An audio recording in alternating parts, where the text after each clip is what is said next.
Assalamu alaikum. This is Dr. Kabin Malik. I am a physiotherapist at Novum Specialist Clinic in DHA Phase 2. आज हम लोग बात करेंगे low back pain के बारे में और इसके मोस्ट प्रॉब्ली रीजंस और कौन कौन से हो सकते हैं और इसकी मैनेजमेंट के बारे में। तो सबसे पहले तो हम लोग ये बताते चलें कि लो बैक पेन होती क्या है। इस बेसिकली यूजुअली प्रोलॉन्ग स्टैंडिंग या प्रोलॉन्ग आप कोई अगर काम कर रहे हैं ओवर एक्सर्शन की वजह से आपके लोअर रीजन ऑफ द कमर जो है आपकी बैक उस साइड पे पेन निकल सकती है। अब इसकी कई वजूहात हो सकती हैं। या तो पेन आपकी दोनों टांगों में जा रही है तो रेडिएटिंग पेन है, दैट मीन्स कि वहाँ पे कोई डिस्क की इन्वॉल्वमेंट है जहाँ पे आपकी नर्व दब रही है। अगर ऐसा कुछ नहीं है और सिर्फ आपका बैड पोस्चर है, जिस तरह बैंकर्स के अंदर ज़्यादा होता है कि वो प्रोलॉन्ग सिटिंग करते हैं, या यूजुअली डेस्क जॉब जिस तरह सॉफ्टवेयर इंजीनियर्स या जितने भी डेवलपर्स और जिनकी डेस्क जॉब यूजुअली होती है उनके अंदर होता है क्या है कि आपके जो बैक साइड के पैरास्पाइनल मसल्स होते हैं लंबर के, वो बहुत ज़्यादा फटीग में चले जाते हैं। उस फटीग में जाने की वजह से हमारे असल में 3 टाइप ऑफ मसल्स होते हैं। 2 टाइप्स मैं आपको डिस्क्राइब कर देता हूँ, विच इज़ प्राइम मूवर्स और सेकेंडरी मूवर्स। तो प्राइम मूवर्स का बेसिकली काम होता है कि वो आपके पोस्चर को मेंटेन करके रखें। यूजुअली होता क्या है कि जब आपके प्राइम मूवर्स पोस्चर मेंटेन नहीं कर रहे होते and your prolong your exertion, बहुत ज़्यादा एग्जर्शन आप कर रहे हैं और आप उनको बहुत ज़्यादा फटीग में लेके आ रहे हैं, क्रैम्प में लेके आ रहे हैं, तो उसकी वजह से हमारी बॉडी जो होती है, हमारा सेंट्रल नर्वस सिस्टम, वो सेकेंडरी मूवर्स को एक्टिवेट कर देता है। तो सेकेंडरी मूवर्स प्राइम मूवर्स को अकोमोडेट करने के लिए आ जाते हैं। फिर उसकी वजह से हमारे प्राइम मूवर्स तो ख़राब थे ही थे, लेकिन सेकेंडरी मूवर्स भी ख़राब होना शुरू हो गए। तो हमारे जो लो बैक के मसल्स हैं, पैरास्पाइनल मसल्स लंबर के, वो पहले फटीग में जाते हैं और फटीग में जाने की वजह से उसके बाद फॉर द लॉन्गर टर्म आपके और ज़्यादा एबनॉर्मैलिटीज़ होना शुरू हो जाती हैं, जैसे कि स्कोलियोसिस हो गया, लंबर लोडोसिस हो गया। Scoliosis basically S shape curve होती है जिसके अंदर स्पाइन जो है आपकी मोर अलाइन हो जाती है। फिर उसके बाद लंबर लोडोसिस जिसके अंदर जो लंबर रीजन है वो बहुत ज़्यादा पीछे से बाहर को निकल आता है, जिसे हम लोडोसिस बोलते हैं। अच्छा, ये तो नॉर्मली एक बड़ा जनरल कंसेप्शन है कि लो बैक पेन किस तरह हो सकती है और उसके क्या क्या सिम्टम्स होते हैं। अब इसकी थोड़ी सी इंट्रिकेसीज़ को जानने के लिए हम लोग थोड़ा सा इसको डीपर स्टडी करते हैं। उसके अंदर ये है कि सबसे पहले तो आपको लो बैक पेन अगर हो रही है तो आपको लो बैक पेन को डिफ्रेंशिएट करना है कि वहाँ पे कोई आपको कोई बाउल सिंड्रोम तो नहीं है। अगर बाउल सिंड्रोम है तो सबसे पहले आप एक MRI करा लें। और बाउल सिंड्रोम होगा तो आपको यूजुअली इन्फेक्शन चल रहा होएगा या फिर आपके यूरिनरी इनकॉन्टिनेंस होएगी, आपको बार बार वॉशरूम जाने की हाजत हो रही होगी। तो सबसे पहले एक MRI करा लें। अगर MRI ठीक है तो फिर उसके बाद हम लोग आएंगे कि और क्या सिम्टम्स हो सकते हैं या और क्या फाइंडिंग्स हो सकती हैं, सिम्टोमेटिक कंप्लेंट्स हो सकती हैं जिसकी वजह से हम लोग लो बैक पेन को आइडेंटिफाई कर लें। सबसे पहले तो हम लोग अगर आपको लो बैक पेन हो रही है तो जो बुकिश वैल्यूज़ हैं उसके अंदर ये है कि आप 6 से 8 हफ्ते तक कंजर्वेटिव मैनेजमेंट करें। कंजर्वेटिव मैनेजमेंट में ये होगा कि आपने अगर तो उनको क्लिनिकली कोरिलेट करने के लिए आपने सबसे पहले उनके सिम्टम्स और आपने ऑब्जर्वेशन एग्जामिनेशन करनी है। अगर तो उनके दोनों टांगों में पेन नहीं जा रही, इसका मतलब पेन लोकलाइज्ड है, क्योंकि दोनों टांगों में जाने का मतलब है कि जो नर्व है वो नर्व रूट है बेसिकली वो इम्पेंज हो रहा है। अब नर्व रूट इम्पेंज होने के बेसिकली 2 जगह हो सकती हैं, या तो आपका लंबर रीजन है कि किसी भी डिस्क के अंदर इम्पेंज हो रहा है, तो वहाँ पे हम लोगों को MRI के थ्रू उसको डायग्नोस करना है। अगर डिस्क में इम्पेंज नहीं हो रहा तो हमारा जो बैक ऑफ द बटक का लोअर जो बिल्कुल डीप मसल पड़ा हुआ है पेरिफॉर्मस, उसके नीचे इम्पेंज हो रहा है, तो उसको हम लोग जो है एक पेरिफॉर्मस टेस्ट होता है, पेरिफॉर्मस टेस्ट के थ्रू हम लोग उसको चेक करते हैं कि अगर वहाँ पे इम्पेंजमेंट है कि नहीं है। फ़र्ज़ किया अगर यही जो नर्व रूट है ये हमारे लंबर रीजन के अंदर इम्पेंज हो रहा है तो हम लोगों ने एक MRI कराई और MRI के अंदर हमने कोरिलेट कर लिया कि बेसिकली वहाँ पे कोई ना कोई डिस्क प्रोट्रूजन है या डिस्क लीजन है। और ये भी डिपेंड कर रहा होता है कुछ वैल्यूज़ अगर मैं आपको बताता चलूँ तो ये प्रिकॉशनरी मेजर्स हैं या ये एक वैसे जनरल कॉग्निजेंस के लिए हैं कि MRI अगर आप नॉर्मल पेशेंट्स में भी कराएंगे जो कि एक हेल्दी पेशेंट्स होते हैं, हेल्दी पेशेंट्स तो नहीं मतलब एक हेल्दी नॉर्मल इंडिविजुअल होता है, अगर उसके अंदर भी MRI कराएं तो 30% ऑफ द इंडिविजुअल्स जो कि 40 ईयर्स की एज से कम हैं उनके अंदर भी MRI की फाइंडिंग जो है वो एबनॉर्मल आएंगी।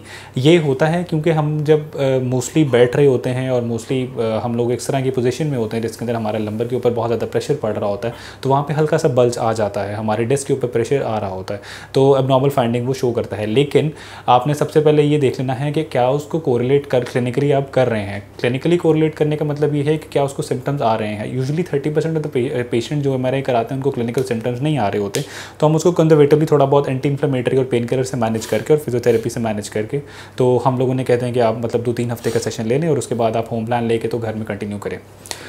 अच्छा, इन वर्स्ट केस सिनारियो, जो कि बहुत ज़्यादा कॉमन तो नहीं है, लेकिन ये है कि क्योंकि हमारे मेडिकल फील्ड के अंदर बहुत ज़्यादा ये चीज़ें आ चुकी हैं, तो मैं आपको इन चीज़ों से ब्रीफ करता हुआ चलूँ कि फ़र्ज़ करें कि एक इन्फेक्शन, जो हम स्पाइनल इन्फेक्शंस की बात करते हैं, तो इन्फेक्शन जो होता है वो बेसिकली हमारे वर्टिब्रल बॉडी को, सबसे पहले वर्टिब्रल बॉडी और डिस्क को इफेक्ट करता है सबसे ज़्यादा। और डिस्क के अंदर जब इन्फेक्शन होता है तो आपने 2 टेस्ट कराने होते हैं फ़ौरन, जो कि एक CRP है और ESR है। तो यूजुअली CRP और ESR बहुत ज़्यादा रेस आएगा और 50% ऑफ द पेशेंट्स के अंदर पेन होएगी और उनके टेम्परेचर भी होगा। तो इसका सबसे पहले आपने ब्लड कल्चर कराना है। ब्लड कल्चर जैसे ही आ जाए तो उसके अंदर सेंसिटिविटी रिपोर्ट आ जाती है कि कौन सा एंटीबायोटिक उसको सबसे अच्छा इफेक्ट करेगा। तो आपने उस हिसाब से एंटीबायोटिक स्टार्ट करा देनी है और उसके साथ साथ पेन किलर्स दे देनी है, ताकि वर्टिब्रल बॉडी जो है उसको और ज़्यादा इफेक्ट ना हो और डिस्क को कोई और इफेक्ट ना हो। यूजली जो जितने भी पेशेंट्स जो हैं आफ्टर एंटीबायोटिक्स, वो 40 to 60% after 1 year of recovery हो जाती है और उसके बाद सेकेंड ईयर के अंदर ये रिकवरी ऑलमोस्ट कंप्लीट हो जाती है। लेकिन ऐसा नहीं है कि आपने कंजेक्टिव जो है वो एंटीबायोटिक्स आपने 1 साल के लिए खानी होती हैं। ये एक कोर्स चलता है। After the completion of course आपको पेन रिलीफ बहुत अच्छा मिल जाता है, लेकिन टाइम टू टाइम ये इन्फेक्शन बार बार आ सकता है, तो उसके लिए हम लोग को बार बार अपने जो फिजिशियन है उनको चेक कराते रहना चाहिए। सेकेंडली, अगर वर्टिब्रल बॉडी का फ्रैक्चर है तो यूजुअली वर्टिब्रल बॉडी के फ्रैक्चर जो होते हैं ना, ये जो स्ट्रक्चरल अबनॉर्मैलिटीज़ होती हैं, ये ज़्यादातर ओस्टियोपोरोसिस के अंदर आती हैं। ओस्टियोपोरोसिस होती है कि बेसिकली आपके जितने भी जॉइंट्स हैं या जितने भी बोन्स हैं, बोन्स का भुरभुरापन हो जाना, और ये यूजुअली एज के साथ साथ होता जाता है। 2-3 रीजंस मोस्ट कॉमन है इसके अंदर। फीमेल्स के अंदर ओस्टियोपोरोसिस इसलिए कॉमन होता है क्योंकि 40 ईयर्स के बाद ईस्ट्रोजन कम हो जाता है। ईस्ट्रोजन के कम होने की वजह से जो हमारे बोन के ओस्टियोक्लास्टिक एक्टिविटी होती है, यानी कि बोन को तोड़ने की एक्टिविटी, वो ज़्यादा हो जाती है बिकॉज ऑफ हार्मोनल इम्बैलेंस। दूसरा ये कि रूमेटॉइड आर्थराइटिस या ऑस्टियोआर्थराइटिस अगर किसी को चल रहा है, तो रूमेटॉइड आर्थराइटिस के अंदर यूजुअली तो हमारे छोटे जॉइंट्स या नीज़ और हमारे जो डिजिट्स हैं ये बहुत ज़्यादा इफेक्ट होते हैं। लेकिन इन वर्स्ट केस सिनारियोज जो, क्योंकि it's an auto immune disease, तो वो हमारे वर्टिब्रास को भी इफेक्ट करती है और यूजुअली उसके अंदर सर्वाइकल वर्टिब्रास बहुत सबसे पहले इन्वॉल्व होना शुरू हो जाए। तो हमारा जो डिस्क है, कॉन्ड्रॉइटन मटीरियल उसका सारा, उसके अगेंस्ट जो हमारा इम्यून सिस्टम है वो बैकफायर हो जाता है। अच्छा, अब इसके अंदर ये है कि सबसे पहले अगर ओस्टियोपोरोटिक चेंजेस आना शुरू होती हैं तो वो कहाँ पे आती हैं? हमारे सबसे पहले ओस्टियोपोरोटिक चेंजेस हमारे रिस्ट के अंदर आती हैं, रिस्ट जॉइंट्स के अंदर। ये सबसे पहले भुरभुरे होते हैं, उसके बाद हमारे लो बैक यानी स्पाइन के अंदर, पूरी स्पाइन में कहीं भी आ सकती हैं, और उसके बाद फिर हमारे हिप्स के अंदर आती हैं।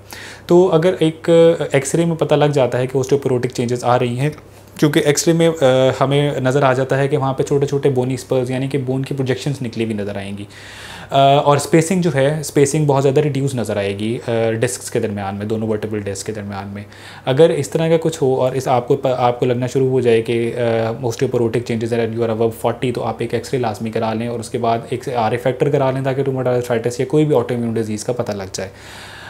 इसके साथ साथ हम लोग इसका ट्रीटमेंट किस तरह करते हैं, तो पहले 6 से 8 हफ्ते तो बिल्कुल वही बुकिश वैल्यू जिस तरह चलती हैं कि आपने कंजर्वेटिव मैनेजमेंट करनी है, अपने फिजिशियन या डॉक्टर को दिखाना है, वो आपको पेन मैनेजमेंट और उसके साथ साथ जितने भी लाइफस्टाइल गाइडलाइंस हैं जो कि आपने मॉडिफिकेशंस करनी है, जैसे कि आप चलें तो आप लंबर बेड लगा के चलें, आपने क्रॉस सिटिंग नहीं करनी, आपने हार्ड सरफेस पे नहीं बैठना, आपने कमोड यूज़ करना है, बैठ के नमाज़ पढ़नी है, और इस तरह की सारी जितनी चीज़ें, ड्राइविंग नहीं करनी, आपने किसी भी किस्म के जर्क से बचना है जो कि आपके बोनी मटेरियल को प्रिजर्व कर सकें।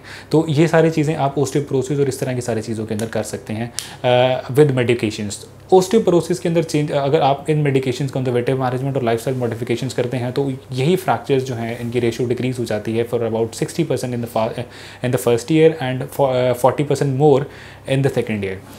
अच्छा, अब इसके बाद हम लोग बात करते हैं हमारे ट्यूमर्स की। तो स्पाइन के अंदर या हमारी पूरी जो वर्टिब्रल बॉडी है, डिस्क्स हैं, इसके अंदर कौन से ट्यूमर जो है वो मोस्ट कॉमन है, वो स्पाइनल ट्यूमर्स होते हैं, और वो बेसिकली हमारे जो हमारे डिस्क होती है, वर्टिब्रल डिस्क, उसको इफेक्ट कर रहे होते हैं। मेटास्टेटिक ट्यूमर्स होते हैं ये, और यहाँ पे जितने भी ट्यूमर्स होते हैं, सबसे पहले आप इनको MRI के थ्रू डायग्नोज करते हैं और इनकी बायोप्सी कराते हैं, और बायोप्सी से हमें पता लगता है कि हमारे इसका प्रोग्नोसिस किस तरह लेके चलना चाहिए। उसके बाद उन ट्यूमर्स का TNM क्राइटेरिया होता है, फिर हम लोग स्टेज जो है वो देखते हैं कि किस स्टेज का है, और उसके बाद फिर जो हमारे जितने भी ऑन्कोलॉजिस्ट हैं वो उसको मैनेजमेंट की तरफ लेके जाते हैं, जिसके अंदर आपकी रेडिएशन थेरेपीज़ होती हैं, और क्या रेडिएशन थेरेपीज़ हैं, ओपन सर्जरीज़ हैं, और सब कुछ इस तरह करके चलता है। लेकिन एक चीज़ मैं आपको बताता चलूँ कि ट्यूमर्स से हट के दो बीमारियां बहुत ज़्यादा कॉमन है, जिसके अंदर एक डिश सिंड्रोम है और एक स्पाइनल सिनोसिस और स्पॉन्डिलोलिस्थेसिस, ये सारी जो डिजीज़ हैं। स्पाइनल सिनोसिस बेसिकली है कि हमारे नर्व जो है वो इम्पिंज हो रही है दो वर्टिब्रास के दरमियान में, और जो बैम्बू स्पाइन स्पाइनल स्पॉन्डिलोलिस्थेसिस उसके अंदर हमारे जो क्या उसे कहते हैं कि नर्व रूट है वो भी बिल्कुल इफेक्ट हो रहा होता है, लेकिन हमारी जो स्पाइन है वो बिल्कुल स्ट्रेट होना शुरू हो जाती है।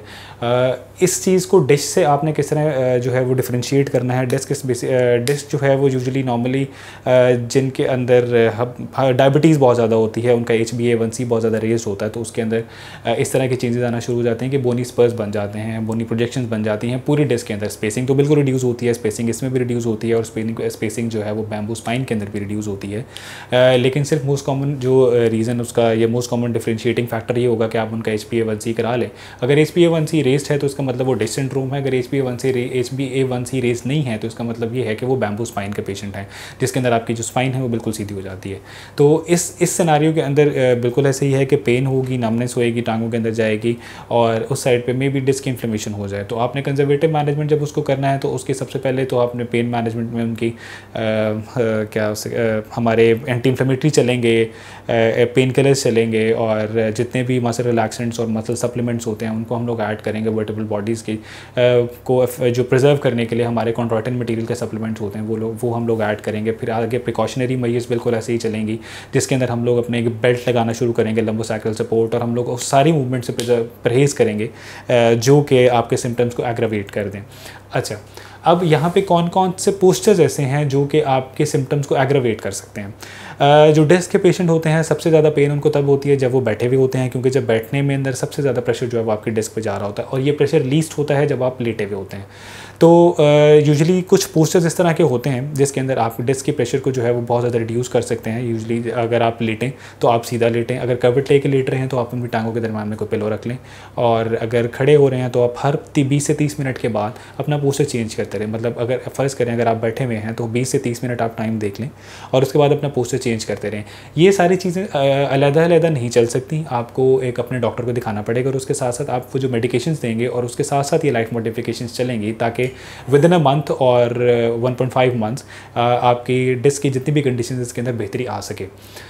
अब अगर देखा जाए तो हम लोग अगर 90% ऑफ द पेशेंट्स देखें, अगर अर्ली डायग्नोसिस हो जाए हमारे डिस्क की प्रॉब्लम का कोई भी अनॉमली है, तो हमें 90% ऑफ द पेन रिलीफ जो है वो हमें फर्स्ट मंथ से 1.5 महीने के अंदर अंदर मिल जाता है। In case if the patient complaint is not very good, और जो पेशेंट को कहा जाए वो फॉलो नहीं कर रहा, तो हमें सर्जरी की तरफ जाना पड़ता है, जो कि एक बड़ा itself is a distressing scenario, क्योंकि इसकी और ज़्यादा कॉम्प्लिकेशंस होती हैं। लेकिन इट डिपेंड्स ऑन कि आपके सर्जन जो हैं वो उनका हाथ कैसा है, एंड इट डिपेंड्स के सर्जरी कितनी अच्छी हो सकती है। I have seen many cases जिसके अंदर 90 to 95% of the pain relief मिला पेशेंट्स को। हालांकि जो मोस्ट केसेस होते हैं उसके अंदर डिस्क प्रोट्रूजन जो है वो पोस्टीरियर साइड पे पड़ी हुई होती है 95% ऑफ द केसेस के अंदर, लेकिन 5% ऑफ द केसेस के अंदर ऐसे होता है कि वो लेटरल पड़ी हुई होती है।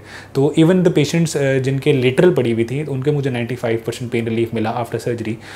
तो इट डिपेंड्स, टोटली डिपेंड्स कि आप सर्जरी की तरफ जाना चाहते हैं या आप सर्जरी से पहले ही उसको प्रिजर्व कर लेते हैं। तो उसके अंदर 2-3 प्रोसीजर्स हैं जो कि आपके न्यूरोसर्जन बहुत अच्छा गाइड्स कर सकते हैं। डिपेंड्स ऑन के आपका क्लिनिकली सिम्टम्स जो हैं वो कितना ज़्यादा वर्स हैं। उसके अंदर डाइसेक्टमी हो सकती है, लेमिनेक्टमी हो सकती है, एपिड्यूरोप्लास्टी है, और एपिड्यूरल इंजेक्शंस हैं वो लगा सकते हैं। तो इट डिपेंड्स कि आपकी सेवेरिटी, और इट डिपेंड्स कि आपके जो पेन है वो या तो अक्यूट है या क्रोनिक है। अब इसके साथ साथ अब 2 चीज़ें आपने हमेशा याद रखनी है कि जब भी आपको वो पेन हो तो सबसे पहले आप अवेयर रहें कि पेन किस तरह की है, पेन लोकलाइज है या फिर दोनों टांगों में जा रही है। उसके बाद अगर दोनों टांगों में जा रही है तो आप अपने डॉक्टर को कंसर्न करें, वो आपके थोड़े से इन्वेस्टिगेशंस कराएगा, आपको उसके बाद वो एक प्लान दे देगा। अर्ली डायग्नोसिस हमेशा अच्छा होगा ताकि आप किसी भी सर्जरी के सिनेरियो से बच सकें। सर्जरी की अपनी कॉम्प्लिकेशंस होती हैं, तो यूजुअली इवन सर्जन्स जो हैं वो भी यही कहते हैं कि आपको सबसे पहले कंजर्वेटिव मैनेजमेंट 6 से 8 हफ्ते कर लेनी चाहिए, और उस सारे जो लाइफस्टाइल मॉडिफिकेशंस और उन जो पेन किलर्स और एनी अदर मेडिकेशन जो कि ऐड हो रही हैं उन सब से गुजराना चाहिए, ताकि आपका 90% of the pain relief without surgery हो जाए। तो that's all from my side, and I hope you take care of yourself. Thank you so much.